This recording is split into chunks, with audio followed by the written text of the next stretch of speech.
Kota Probolinggo memiliki dua museum, yaitu Museum Probolinggo dan Museum Dr. Saleh. Museum Probolinggo mengoleksi terutama benda-benda etnografi Probolinggo, sedangkan Museum Dr. Saleh mengoleksi semua perabotan dan kelengkapan kedokteran peninggalan Dr. Saleh di rumahnya yang saat ini sudah berusia 92 tahun. Memperingati Hari Museum Nasional setiap tanggal 12 Oktober, Tada Today TV pada Rabu 12 Oktober 2022 sengaja mengunjungi Museum Dr. Saleh. Berdasar tulisan pada monumen di depan Museum Dr. Saleh disebutkan awal berdirinya rumah itu pada tahun 1930-an. Ini adalah rumah milik seorang dokter pribumi pertama yang bertugas di Probolinggo, yaitu Dr. Muhammad Saleh. Sejak 26 Maret 2013, rumah peninggalan keluarga Dr. Saleh dijadikan museum.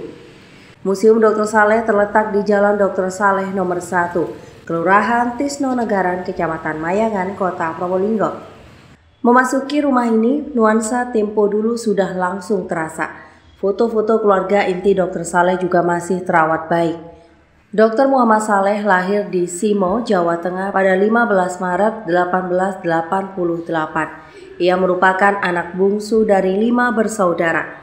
Ayah ibunya yakni pasangan Haji Sastro Dikromo dan Hajah Nalira. Dokter pribumi itu memiliki istri yang bernama Ema Naimah. Dari pernikahannya, Dr. Saleh memiliki 11 anak, yaitu 8 anak laki-laki dan 3 anak perempuan. Dalam museum terpampang foto dan nama anak-anaknya.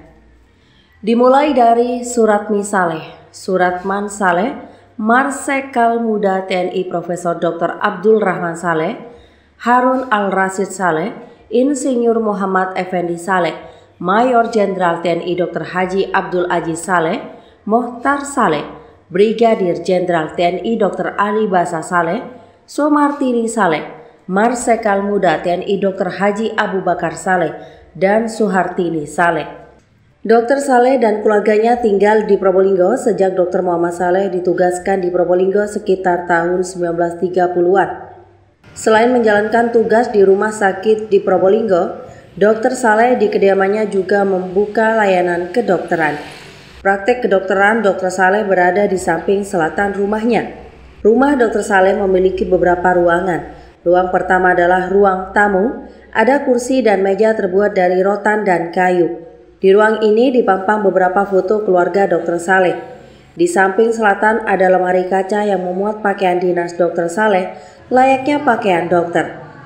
Dituliskan pakaian itu dipakai sejak tahun 1932 dan juga ada yang 1939.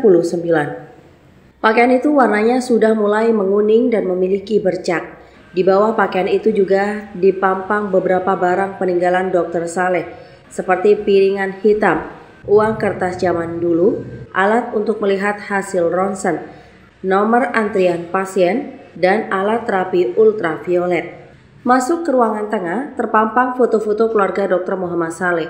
Dalam ruangan tersebut juga terdapat kursi dan juga sebuah peti ukir yang ternyata berfungsi untuk penyimpanan baju. Kemudian di ruangan keluarga, samping kiri dan kanannya berjajar beberapa kamar yang merupakan kamar anak-anak Dr. Saleh. Dalam ruangan keluarga itu, samping kanan ada gramofon atau pemutar piringan hitam yang bersebelahan dengan lemari berisi cangkir kuno. Samping kanan ada sebuah kursi panjang yang disebut sebagai kursi keluarga.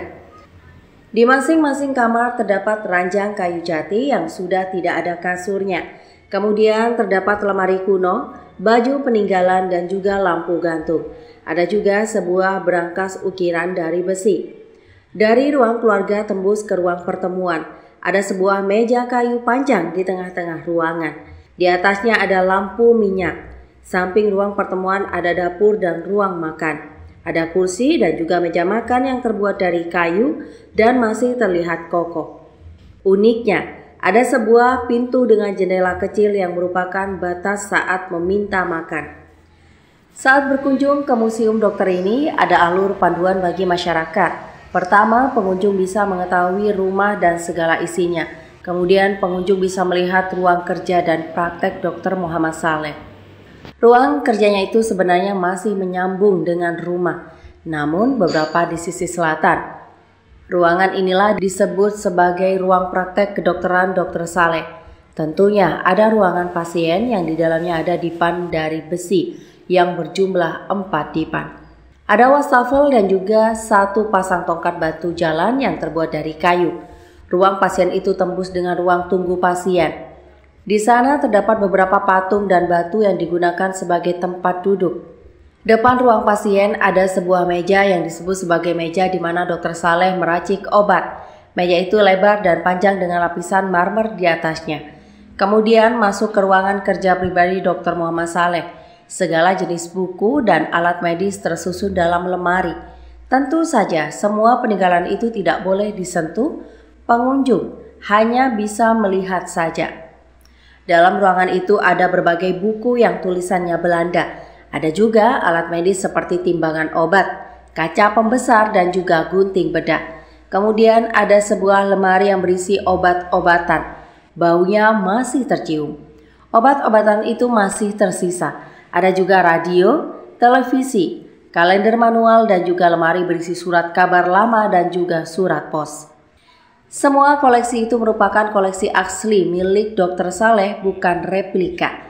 Ahmad, salah satu pemandu museum, mengatakan ia tidak pernah mengetahui jumlah pasti semua koleksi. Namun hingga kini belum ada penambahan ataupun pengurangan koleksi. Jikapun ada, pasti hanya berbentuk foto lama keluarga. Tidak ada penambahan pengurangan koleksi gitu? Untuk pengurangan memang nggak ada, untuk penambahan juga memang nggak ada juga.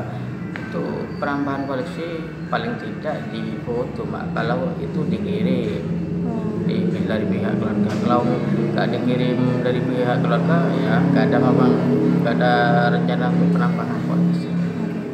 Lalu ini Bapak, untuk jumlah koleksi ada nggak datanya ini? Nah, itu kami lupa. Untuk koleksinya memang lupa kami itu. Memang banyak sih koleksinya. Mulai dari peralatan rumah tangga sampai profesinya. Setiap hari petugas merawat koleksi dan bangunan museum. Ini demi memastikan keadaan koleksi museum baik-baik saja, agar pengunjung bisa menikmati dengan seksama. Kemudian menurut Ahmad, pengunjung Museum Dr. Saleh selalu berdatangan, seperti kegiatan kunjungan sekolah-sekolah. Bahkan hampir 80% pengunjung berasal dari siswa sekolah.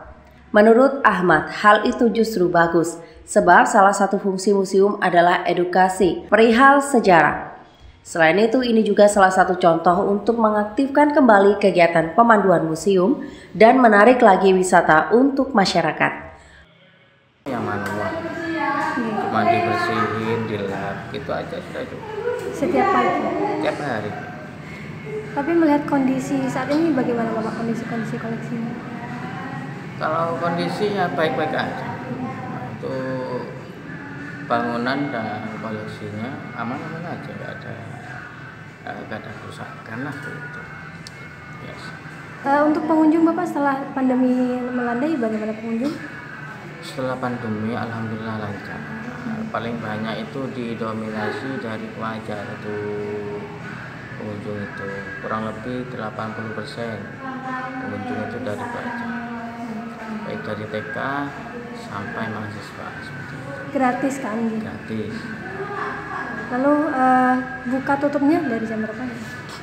Kalau buka hari biasa itu dari hari Selasa sampai hari Kamis, buka jam 8, tutup jam 2 siang. Untuk hari Jumat buka jam 8, tutup jam 11.30. Kalau hari Sabtu buka jam 8, tutup jam 12. Kalau hari Minggu buka jam 8 sampai jam 13 atau sampai jam 1. Laporan Alfi Wardah, Tada Today TV, Probolinggo.